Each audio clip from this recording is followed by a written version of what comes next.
I made my 3rd million francs CFA in Cameroon selling digital products. This is me here, for example, receiving payments from people, another payment, another payment, another payment, another payment, all this payment transaction, selling low ticket, meaning $5 to $10 to $15 maximum products which solve specific problem. And today hundreds of people are doing the same thing, and I'm teaching a lot of people are being very successful.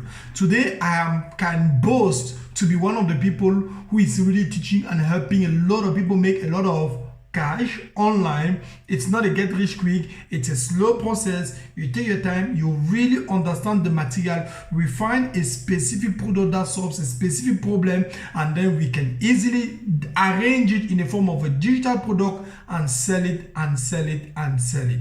What are we selling? The solution of a specific problem to people over and over, because there are endless amount of people having the same problem, and that's what we call digital product sales. So I put together an online program teaching you exactly how to do that. If you want to be learning how to have constantly daily sales entry, just click anywhere on this video. There's going to be a link. It's going to bring you to another page. My phone number is going to be there directly below that page, and then you can easily access to it and have also information to more and read more about what is this particular product, what is this particular coaching program, whatsoever they are talking about. You will see all the information on the other side. Take care of yourself, give your life to Christ, stay blessed. Ciao.